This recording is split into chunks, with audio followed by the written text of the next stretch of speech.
Mga ka-long shot, nagbabalik ang inyong lingkod, Amazing Fidelis, Mr. Long Shot. At ngayong araw na ito, bibigay ko sa inyo ang aking best of the best pick para sa karera ng Philippine Jockey Club on Friday race, February 27. At ito ay magkakaroon ng magandang pakarera, no? At meron tayong nakahandang 8 races para sa kanilang Friday race. At ito ay magsisimula ng alas 5:30 ng hapon.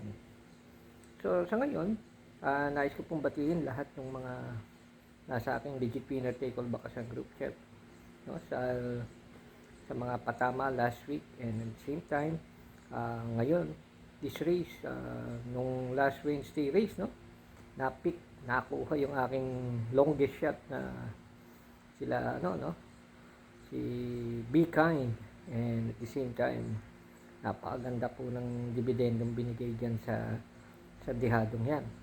And sa ngayon, dahil nanonood naman kayo, nais ko po kayong imbitahan upang sumali sa aming Legit Winner Take All Bakasan group chat, na kung saan ay inaanyayahan ko kayo na i-message ako. Search lang sa Facebook, Dagunan Fidelis, at i-add nyo ako, and then i-message nyo ako para masagot ko at maipaliwanag sa inyo kung how to join our Legit Winner Take All Bakasan group chat, at nang makasama na rin kayo sa mga napapatama ko at makuha nyo na rin yung mga longest shot na nakaabang sa aming bakasan, bukod sa binibigay kong mga best of the best dito.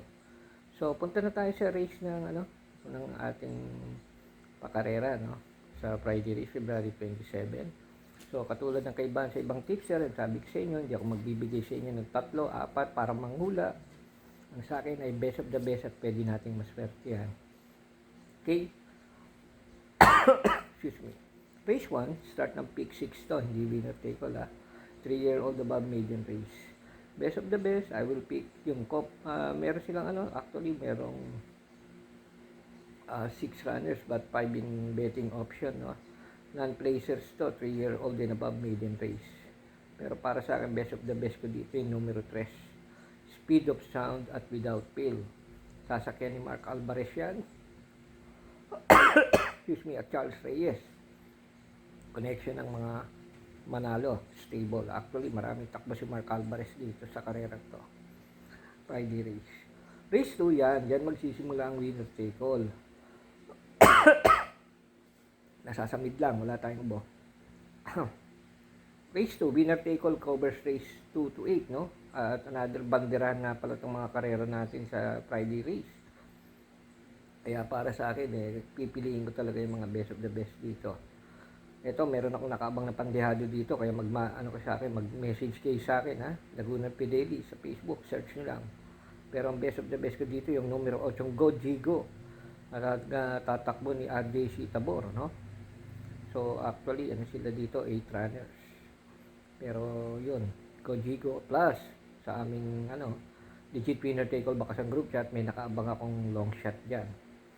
So, race 3, dito sa race 3, another 1,200 meter, dalawa lang yung tinitingnan ko dito, pero meron din akong, kung sakaling magkaroon ng hindi magandang panimula, baka palagay ko dito meron pa rin akong isasamang long shot bukod dito sa dalawang best of the best na sila Sinag, sasakyan ni RC Simasio, no?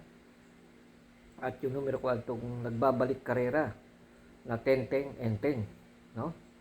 So sa tingin ko silang dalawa plus yung aking long shot na nakaabang para sa aming bakasan, again, I'm inviting you all. Mag-message kayo. Tanong si Bigay, ha? Dehadon yun. Kahit sinong tipster, walang magbibigay nun. Buti na lang. Nakuha ko yan. Kasi, una, sabi ko nga sa inyo, pag hindi ako nag-vlog, ibig sabihin nun, tinatago ko yung aking long shot dahil alam ko na kapag yan ay binigay ko kagad dito, sigurado matatayaan at baka hindi maging long shot na katulad nun. So, mas maganda mag-member kayo sa amin, Legit Winner Take All Bakasan group chat. So, dito sa race 4, magsisimula yung pick 5, no? Dito sa aming nga palang Legit Winner Take All Bakasan group chat, as I've said, bukod sa ibabakas nyo, meron na rin kayong pre-pick 5, pwedeng isama sa tama nyo, plus yung last forecast, katulad nun, no? Yung kay Bikay, no? Ganda, nang yung binigay doon. And at the same time, Isang isang ipipree ko pa for Friday race ay yung carry over na Super 6. Carry over nga pala Super 6 dito sa Friday race. So race 4, by best of the best dito is yung kukunin ko yung numero 1 biyang compare ni John Paul A. Guse, no? 8 runner sila, pero para sa akin yun, and meron ako nakaabang sa kanya na isa pang kasama. Sige, bigyan ko lang sa inyo. Connection to ni Maceda de la Cruz, no? As I've said, marami si Alvarez. Tingnan natin kung anong magiging performance niya. Predis QT, numero 5, no? Yung kay Mark Alvarez. Maceda yan. Maceda connection, ha? Madalas magtumbukan yan, yung Maceda at Manalo. Okay. So, tingnan natin. And then, may long shot na isa. Siyempre, Takor Bakasan. Standard kasi yan. So, tayo sa ano. Next race. Next race is race 5. Dito sa race 5, kunin ko dito yung numero 6 na hang loose. Another mang M.A. Alvarez, no? Another Maceda de la Cruz stable. So, I said, baka pwede double. Boljak na. Ha? Predis QT, tsaka hang loose. Isang kwadra yan. So, sa isang best of the best ko dyan, no? At meron ako yung pang-aalalay siyempre sa kanyang pandiyado dyan sa aming bakasan. Race 6, dito, kukunin ko dito yung, ilan sila dito? 8 runners. Kukunin ko. Ang layo ng laktaw, 7-41.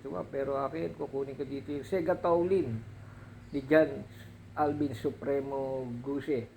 Yan ang nagugustuhan kong maswerte dyan at meron akong maabang na pandihado rin sa kanya kung sakali man sa aming legit winner take all Bakasan group chat. Race 7, dito, best of the best, I will go with, siyempre, sino pa? Another Mark Alvarez ride, Animo Lasal. So, tingnan natin kung lahat ito may panalo ni Mark Alvarez, baka siya maging jockey of the week, no? Mini rides, parang 4 o 5 takbo ang gagawin niya rito. So sana, good luck to you Mark Alvarez, no? Hindi ko tinitirang hinete pagka yung sabi biyahe, ano, basta best of the best ako, Animo Lasal, Mark Alvarez, inaasahan kita diyan. And at the same time, meron din akong pang-abang naman sa iyo kung sakaling hindi magiging maganda ang takbo mo, meron akong nakaalalay na pangbiyahe diyan. Pero I wish you the best, ha, Black Superman. Animo Lasal, race 7. Animo Lasal. So, last race, dito nga pala, sa last race, I always give yung, di ba, yung pre-forecast na sinasabi ko. Plus, papasok dito yung carry over na Super 6, no? Okay? So, magandang mag-member kayo kasi i-message nyo ako sa Facebook, search nyo lang Dagunan Fidelis. Message nyo ngayon, total, nanonood na kayo para makasali na kayo ngayon pa lang kasi libre din ang Super 6 carry over sa bakasan namin. Pag bumakas kayo, meron ibig sabihin, meron na kayo Super 6 carry over, meron pa kayong free pick 5, meron pa kayong free last 4 kasadyado, katulad ng sabi ko sa inyo, be kind, nang, galing.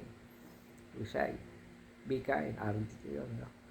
RD Raquel. Sa wakas, dati lagi akong talo dun kinukuha ko, pero ngayon hindi ko siya iniwanan, tingnan nyo, nanalo. Yun ang magaling doon. Consistency is the key. Okay, so dito sa last race, tingnan natin. Pero para sa akin dito ako ilalagay papatok ko sa inyo dito si Ian Hacking, Boji Jenson, no? Numero 9. Palagay ko kanya tong kareran to. Pero at the same time, at as I've said, laging last race to, kung magkaroon ng yarian, may nakaabang ako dyan na pandehado sa 9 para sa aming forecasan. So again, this is Amazing Fidelis, inviting you all, no? Message na ako, Dagunan Fidelis, search nyo sa Facebook, then add me, message me, and I'll message you how to join ang legit winner take all Bakasan group chat. Happy racing, good luck, and God bless.